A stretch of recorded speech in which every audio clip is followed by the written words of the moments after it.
Looking for these better days. It is Monday, January 5th. I'm Scott Seidenberg. Here's what you need to know to make today a better day. The NFL regular season has come to a close. The postseason is set. We have the bracket, we have the lines.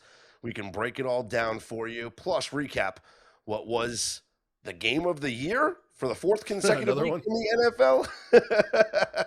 Mackenzie Rivers joins me on this episode of Better Day, presented by FanDuel.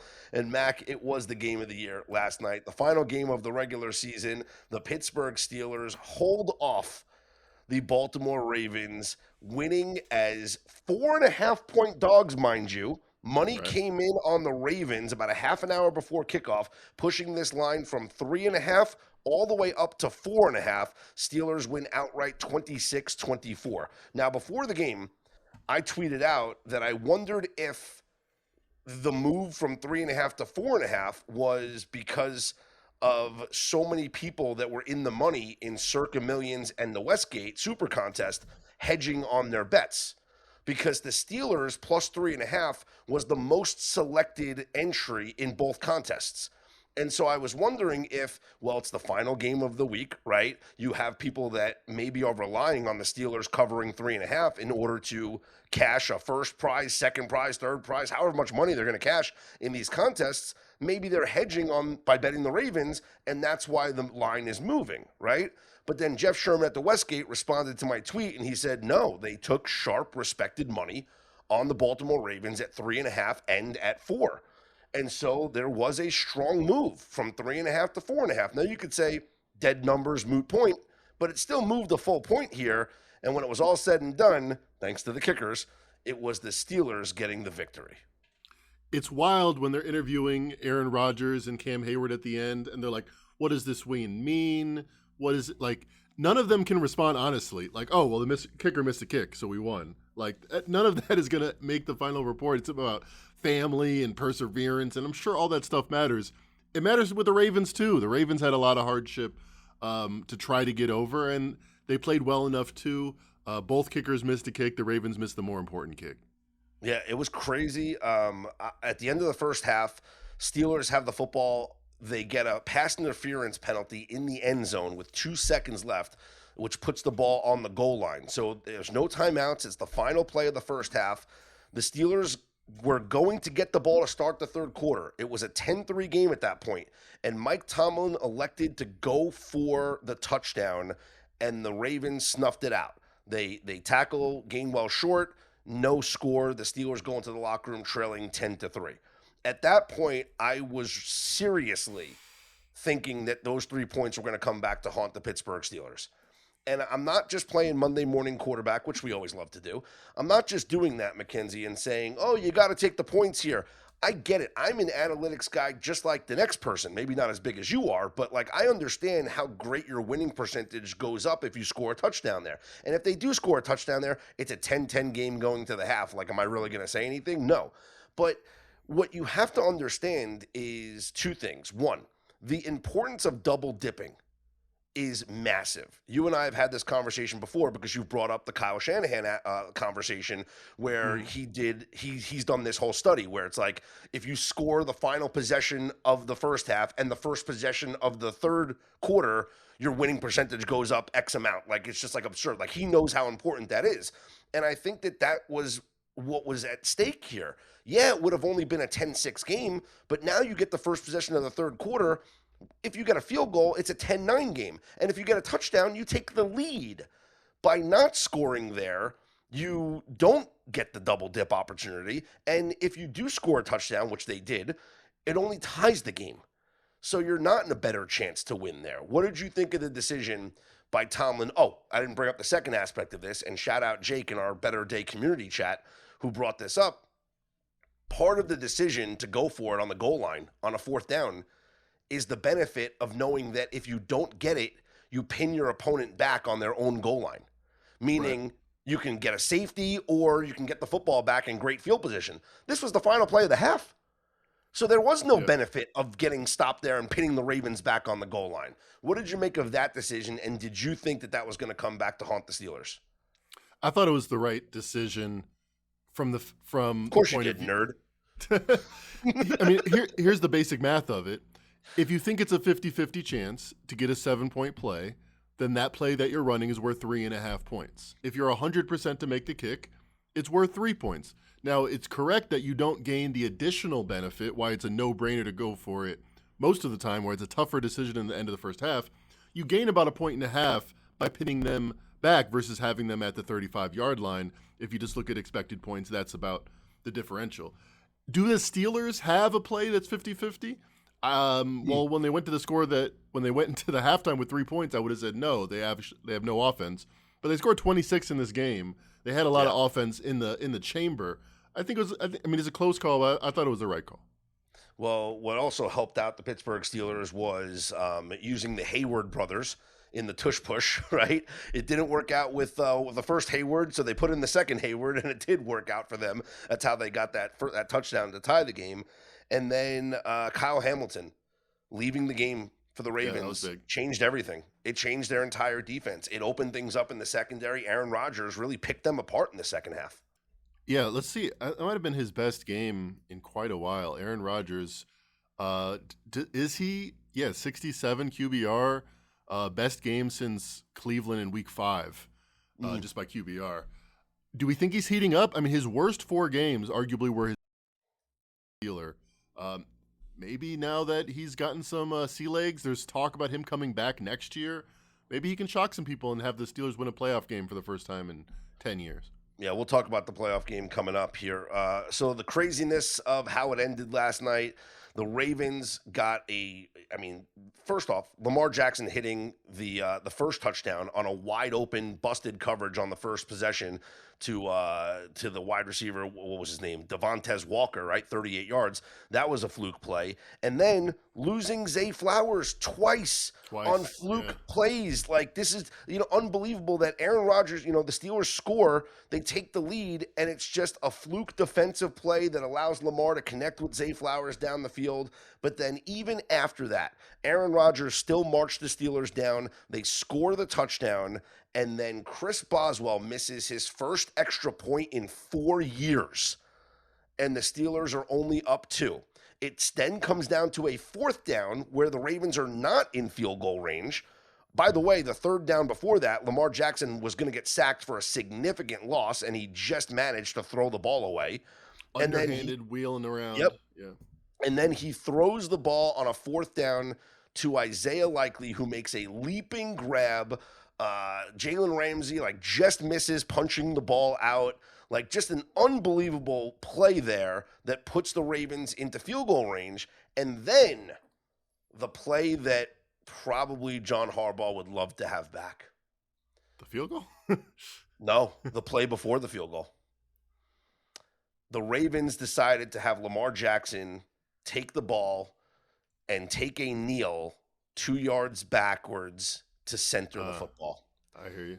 Instead, with a timeout left, right, and with plenty of time on the clock, you hand the football off to Derrick Henry, and Derrick Henry probably gets you 4 more yards at worst, right? At worst, Derrick Henry gets you 4 more yards there, and then the field goal from Tyler Loop, which was a short field goal, let's be honest, but it becomes a little bit easier if you get a couple of yards closer, and maybe centering the ball was not the right move because he pushed it wide right. If they would have stayed on the left hash, maybe that kick goes in there. So the kick is missed, and an epic, crazy ending for the 4th consecutive week, the game of the year in the NFL. But this truly was the game of the year. The Pittsburgh Steelers win, and they advance to the postseason as the AFC North champions. So congratulations to the Pittsburgh Steelers. For the Ravens now, are changes coming? Is John Harbaugh gone? Well, you talk about the freak plays, and you're like, oh, well, I mean, the Ravens had no offense outside of these 3 amazing Lamar Jackson plays. Maybe that's why they do need a change in Baltimore, because they kind of tried to fit Lamar Jackson into this box, and they had a great defense with Mike McDonald, and they had a more traditional offense with Todd Monken these last couple of years. But none of that worked tonight. Tonight, it was like when Lamar Jackson was completely flummoxed, thrown out of the box, had 3 guys on top of him. That's when he looked like Lamar Jackson for the first time in a long while. I don't know. He says the relationship is great, but I think when you have such $250 million invested in a quarterback, I'm not sure that they've taken it as far as they could. Or rather, I'm not sure they haven't gone as far as they could with this group. Yeah, it feels like maybe it's time for a change. Maybe sometimes it's change for change's sake, right? And it's Yeah. just about getting a new voice and changing the culture a little bit from what has been kind of stagnant for all of these years now. There in not just in Baltimore, but in any organization. Other results from yesterday, Week 18 Sunday, the Jaguars just cruised to a dominating victory, so they clinched their seeding. The Vikings take care of the Packers, who were punting on that football game. The Falcons beat the Saints, which gave the NFC South Division title to the Carolina Panthers. Despite the Panthers losing to the Bucs on Saturday, they are the division champs thanks to the Falcons beating the New Orleans Saints. Myles Garrett does get the sack record. He sacks Joe Burrow. Joe Burrow fell down, but he sacks Joe Burrow. He gets the sack record, and the Browns get the victory, a walk-off field goal victory over the Bengals. How about the person in Circa Survivor that was eliminated with the Cincinnati Bengals, Mackenzie? It's funny. I do a podcast with my man Dan Rivera, who has all of the possibilities, all of the numbers lined up. And we were looking at the 6 surviving entrants, and we thought most of them were obvious picks. You have to pick the Falcons if there's only one left. But one person had the Bengals and the Eagles, and we spent a long time debating it. We eventually said we did not trust the Cincinnati team despite the big line. We're going to go with Philadelphia. And for about 2 hours, I felt like a genius telling this person, who probably didn't listen to me anyway, don't pick the Bengals in Survivor. Pick the Eagles. Well, didn't work out either.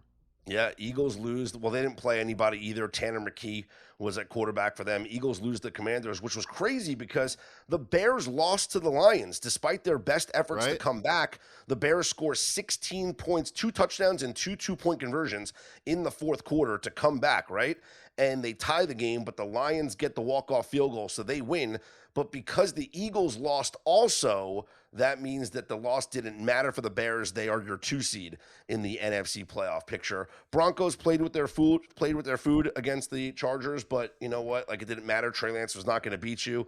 The Broncos get the 19-13 win. No touchdown was scored between the Raiders and the Chiefs. A 14-12 finish there in Vegas. Raiders already clinched the number 1 overall pick because of the Giants' victory over the Cowboys, so it didn't matter for them. They went out there trying to win that football game. Patriots blew out the Dolphins 38-10. Matthew Stafford and the Rams took care of the Cardinals 37-20. Yeah. Stafford throwing for 259 yards and 4 touchdowns. And with that performance, Mackenzie, Matthew Stafford is now once again your favorite to be the most valuable player. Up on FanDuel, if we look at the awards market, we're going to talk about the awards market, by the way, but up on FanDuel right now for the MVP award, Matthew Stafford -160 and Drake May +130. What if I told you that the favorite and the runner-up were both going to cover, they were both going to have an 86 plus QBR, and they're both going to score 35 plus points? What would tell you that Matthew Stafford change the narrative? The thing is, I think why the odds are changing is what you were talking about last week. The odds shouldn't have changed last week. I think it was just the temperature of the room. People listening to the Bill Simmons podcast where 2 of the 3 guests were saying it's got to be Stafford if you just take everything into account. I don't think this was because of this game. I mean, this is when the odds changed, but I think there was value on Stafford throughout, and I think there might be still at him at -140. Yeah, I mean, we told everybody, in our community, our Better Day Insider members and premium members to jump in on Stafford. We've been talking about it on the pods here. We jumped in on Stafford even more with when it was +270 prior to the game, even literally yesterday on Saturday night. We bought even. I want to read something here about Stafford's season. And maybe it changes anybody's opinions as to whether or not he is the most valuable player award or not, award winner or not, okay? Matthew Stafford became the 2nd quarterback in the last 50 years to lead the NFL in passing yards, passing touchdowns, and touchdown to interception ratio. The last time a quarterback did that was 2007, Tom Brady. Tom Brady when he set the pass rating record when they won 16 games in a row. The undefeated season. Wow, that is elite company. Yeah. Yeah, wow. And without Randy Moss, although I guess Puka Nacua did his best Moss impression. The markets are not efficient, especially the award markets. No. And by the way, the spread markets may not be efficient either. This line was 14.5. The Rams lost on Monday Night Football, went to 7. That was my favorite side of the week. It didn't make any sense. And then it closed at 14.5. So you had a massive opportunity. Obviously, the Seahawks winning helped the line. Yes. But I think even if the Niners would have won, it would have been like 6.5. So it was asymmetric risk to get down on the Rams at -7. Yeah, like that's what happened. What happened was the Seahawks winning on Saturday night made that game relevant for the Rams, so they had to play in order to clinch the 5 seed. The market should have felt that was more possible than it apparently did. Nobody does selling better than Shopify. Shopify is the home of the #1 checkout on the planet. And the not-so-secret with Shop Pay that boosts conversions up to 50%, meaning way less carts go abandoned and way more sales going through. So if you're into growing your business, your commerce platform better be ready to sell wherever your customers are scrolling or strolling. On the web, in your store, in their feed, and everywhere in between. Businesses that sell more, sell on Shopify. Upgrade your business and get the same checkout that Skims uses. Sign up for your $1 per month trial period for 3 months at shopify.com/Westwood1, all lowercase. Go to shopify.com/Westwood1 to upgrade your selling today. Shopify.com/Westwood1. Every Friday from 6 to 7:30, it's NBA Happy Hour on FanDuel, your pregame for the weekend. We're talking limited time specials you won't want to miss. Boosts, bonuses, surprises, all dropping in the app during Happy Hour. So before tip-off, check the FanDuel app to see the week's special. Then, make your move before the shot clock expires at 7:30 Eastern. It's the perfect way to start your weekend. A little basketball, a little action, and a whole lot of Friday energy. That's NBA Happy Hour, every Friday from 6 to 7:30 p.m. Eastern, only on FanDuel, official sportsbook partner of the NBA. Must be 21 and older and present in select states. For Kansas, in affiliation with Kansas Star Casino, or 18 and older and present in D.C., Kentucky, and Wyoming. Opt-in required. Rewards are non-withdrawable. Restrictions apply, including bonus and token expiration, leg requirements, and max wager amount. See terms at sportsbook.fanduel.com. Gambling problem? Call 1-800-GAMBLER or visit rg-help.com. Call 1-888-789-7777 or visit ccp.org/chat in Connecticut or visit mdgamblinghelp.org in Maryland. Hope is here. Visit gamblinghelplinema.org or call 800-327-5050 for 24/7 support in Massachusetts or call 1-877-8-HOPE-NY or text HOPE-NY in New York. Final odds or final awards odds. We have Mike Vrabel, Coach of the Year, -280. Mike McDonald's +320. Does Vrabel lose this award? I think Vrabel wins just because the Patriots were so bad last year, and and not only defying expectations. Like defying expectations would be to go over their win total and make the playoffs, but to win as many games as they did and literally be in contention for the 1 seed in the final game of the season. That to me is Coach of the Year worthy. Yeah, let me look this up while you're talking. There were 8.5 or closed around 8. They win 14? +6 is a pretty gnarly overperformance, and for a first-year coach, I think it might be the most we've seen. Let me check the database here. Well, he's not a first-year coach, but for his first year with the team, yes. First year with the team, yeah. Yes. Elsewhere, Jackson Smith-Njigba is now -7,000 on FanDuel to be the offensive player of the year. I'm telling you right now, there is value in Puka Nacua +1,900. JSN has had a great season, okay? Great season. Puka Nacua has had a great season. I'm going to read you some stats, Mackenzie, and this is where I think the voters might vote for Puka. If you look at the receiving numbers this year, JSN led the league with 1,793. Puka was right behind him at 1,639. So a little over 100 yards away from him, right, receiving. That's okay. They both finished with 119 receptions. JSN finished with 10 touchdowns. Puka finished with 9 touchdowns. So right now, the only difference in these two players on their season stats is 1 touchdown and 100 yards. Would you agree with that? Yeah, I would agree that the difference is 1 touchdown and 100 yards. Yes, that is accurate. If they both finished with 119 catches, right? But one player had 100 yards more and 1 touchdown more. Okay. Now, JSN also lost 3 fumbles this year. Puka Nacua lost 1 fumble this year. Okay. 3 fumbles is a lot for a receiver. Yes. Wow. Okay. JSN yards after catch this season. Jackson Smith and Jigba, 528. Puka Nacua, 635.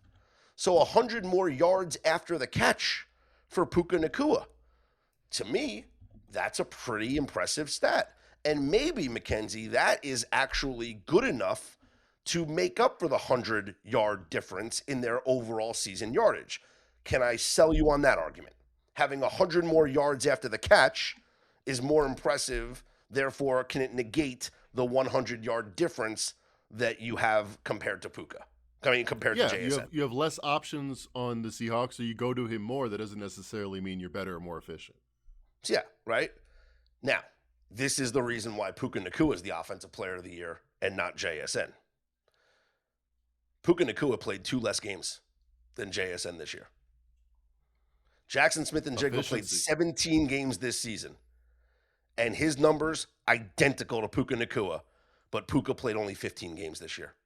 If you gave Puka Nacua 2 more games this season, he would have more yards than JSN. He would probably have the same amount of touchdowns, maybe more touchdowns than JSN.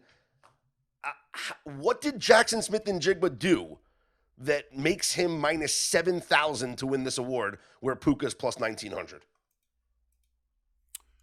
I mean, could you say availability is a good thing and that he was out there with his teammates? I mean, I guess it was like he had that streak of, like, you know, the 100-yard games or whatever to start the season. Like, it was like every game he was getting 100, what was it? No, was it 80-something yards? Whatever the streak was at the beginning of the year. It's like, okay, so these guys' numbers are pretty identical. And the fact that Puka's played 2 less games, it makes me think that on a per-game basis, Puka's actually been better.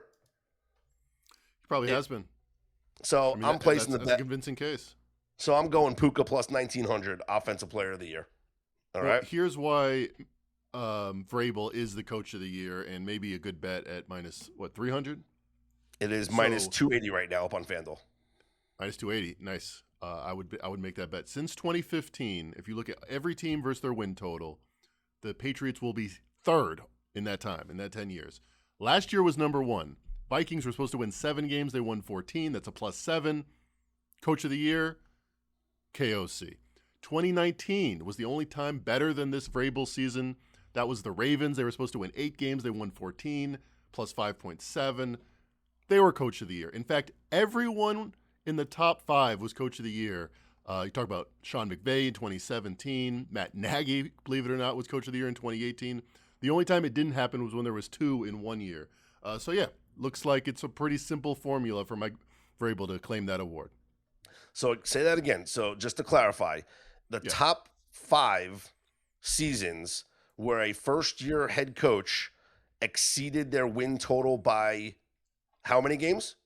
All of these are 5 or more.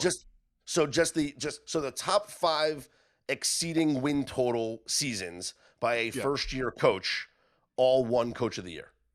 All won coach of the year, except for the 6th one would have won it, but there was 2 in 1 year. Last year there was the Commanders and the Vikings. Only one of them could have won it.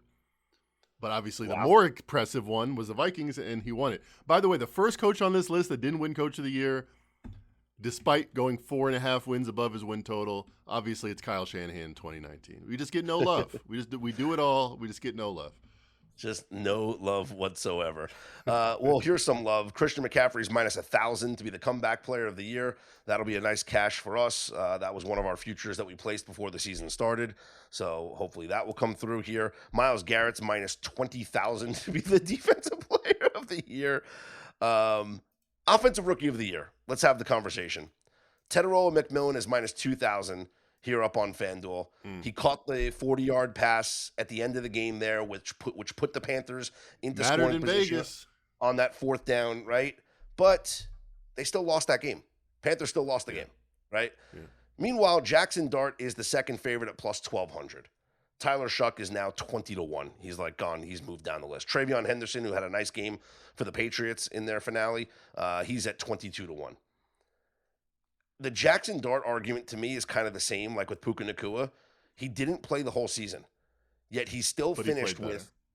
He played so great. Mackenzie, there's only 9 running backs in the NFL that have 10 or more touchdowns on the ground, right?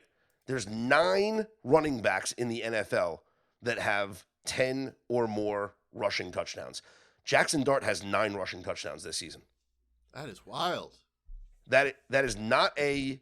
That's got to be a rookie record or close to it. Maybe Robert Griffin III. Maybe that is not a starting running back playing every game this season.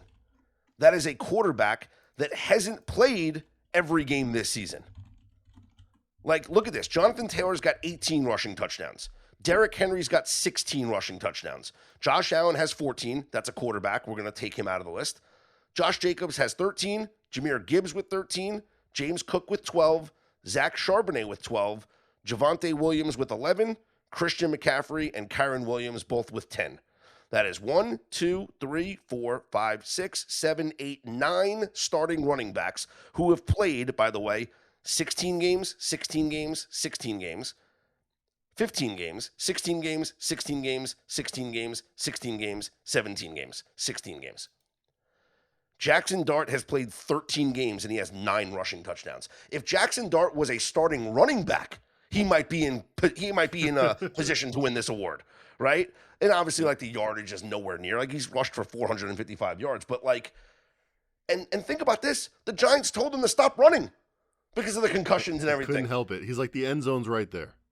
By the way, most quarterback rushing touchdowns, the rookie, are Cam Newton 14. Billy Kilmer in the 60s, 10. Jackson Dart's third. More than Josh Allen, more than Robert Griffin the third. This is the offensive rookie of the year. This is the offensive rookie of the year. Especially if you're talking about, like, when you look back at the league in 15 years and you want a snapshot of, like, what was the impressive rookie performances. I would say Dart has changed what we think about the Giants more than Tet McMillan has changed what we think about the Panthers. Do you know how many 100-yard receiving games Tedoroa McMillan had this year? 1. I'm a wild 2. guess. 5. 2. Okay. All right. He had 2. He had second game of the season. He had 6 catches for 100 yards. And then in week November 16th against Atlanta in overtime, he had 8 catches for 130. That's it. He's had 2 100-yard games. I don't get it. I don't get how the odds have Tedoroa McMillan as an overwhelming favorite to win Offensive Rookie of the Year. Give me Jackson Dart at 12-1. That's the bet. That's the bet to be made.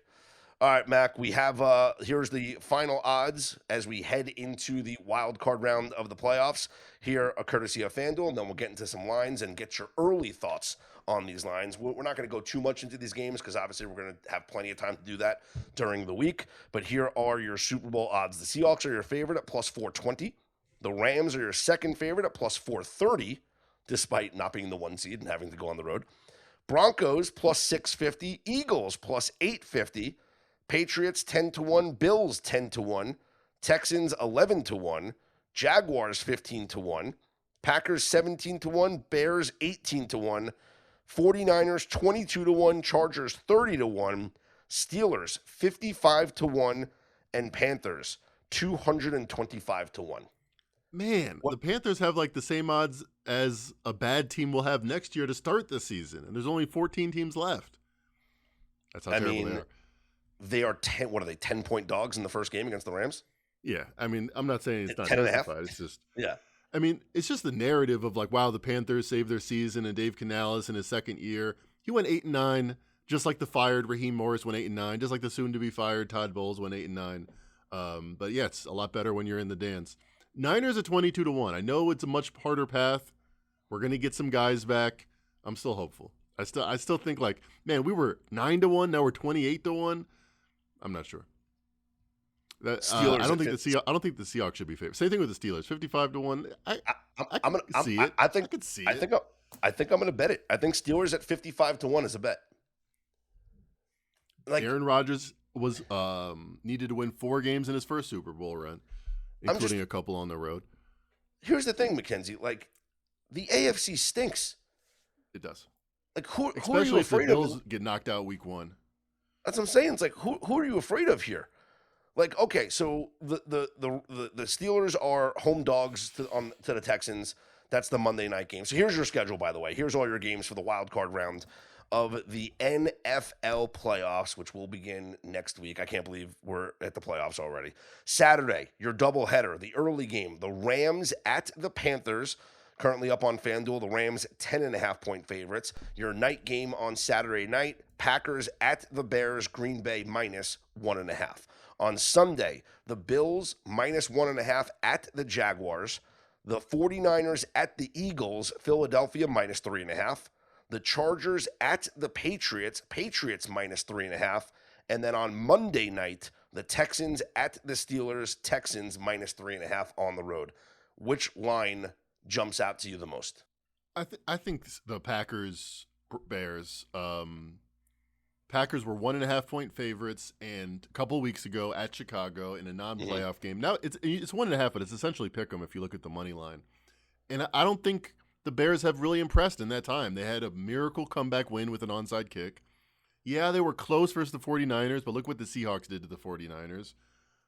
I think the Packers are just a better team.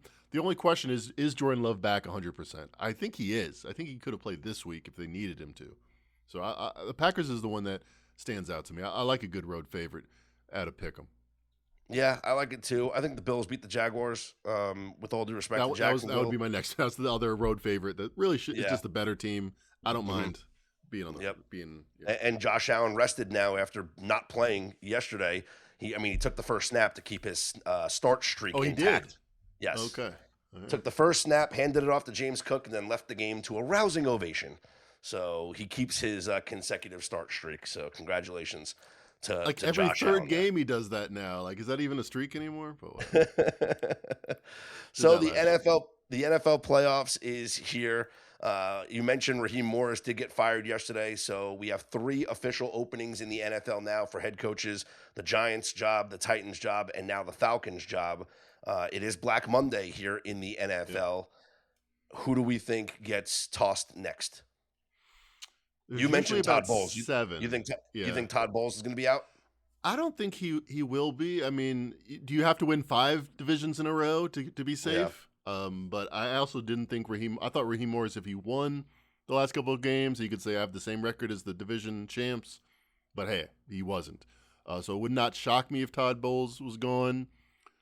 Would not shock me if Aaron Glenn was gone. I mean, just how bad they look down the stretch. You're a Jets fan. Like, their scoring margin on the season was -203. Like, I don't think he deserves to go. Like, I think you give guys a few years. I think every time in every sport, continuity is eventually going to pay dividends. But wouldn't shock me there. Pete Carroll's the one that's more likely. Kevin Stefanski's, I'd say 50-50. Zach Taylor, after an embarrassing loss, maybe both of the coaches get fired there. Also, we've been talking about it all season. Mike McDaniel's got to be a little bit nervous tonight. Okay. All right. Anyone I miss? Oh, yeah. Harbaugh. Man, it might be a really Black Monday coming up here. It might be a really, really Black Monday. My goodness. All right. Well, that'll do it for our NFL regular season coverage. It's a busy week for us here up on BetterDay.com. We got some new exciting partnerships that we're going to roll out, so I'm excited to bring that to you guys. I know I've been teasing it for a while now, but it is coming this week, so that is very exciting. And then, of course, we have the college football playoff semifinals starting on Thursday. We have a game on Thursday and a game on Friday. We are going to do a live stream on Friday for our Better Day Premium members featuring professional bettor Steve Fezzik. And we have to congratulate Fez, who is a big part of us, a big part of our network here at Better Day. Fez finished top 10 in the Circa Millions contest, and he also finished in first place in the second half contest of the Westgate Super Contest. So congratulations to Fez. We appreciate you, and we congratulate you on your wins, and can't wait to talk to you on the live stream coming up here on Friday. Our futures bet on Canada to win the World Juniors is dead. A fluke goal off of a defender's skate gave Czechia a win over Canada last night. I mean, we cashed the over 6.5. That was fun. But with about a minute to go in the third period, a shot off of the defender's skate went in. They reviewed it, and then it wound up. It. Yeah, it was off of Michael Misa, who is one of the more talented players in the league, youngster for the San Jose Sharks, now playing for Team Canada here. It went off of his skate, and then it went off of the Czech player.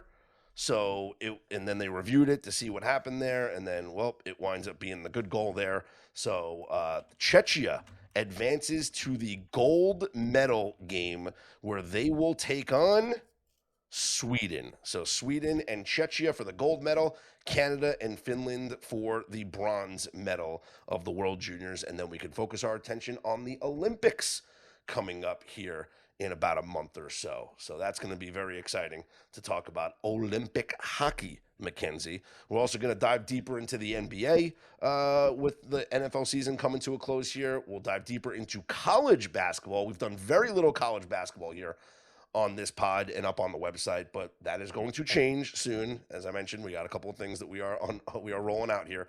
So with football season coming to an end, we will have now a focus on NBA, college basketball, and of course the NHL. So you don't want to miss any of those features. If you haven't done so already, head to our website at betterday.com. Find out how you can become a Better Day Insider or Premium member, or if you just want to sign up for free and get our newsletter every single morning, go right ahead and check us out up on betterday.com. Our live odds page is always free, and you can click on each and every game, get all the derivative markets, all the player props, compare all the 4 major online books to each other, so you don't have to go anywhere else to line shop. It's all there for you up on betterday.com. For Mackenzie Rivers, I'm Scott Seidenberg. Here's hoping you make today and every day a better day.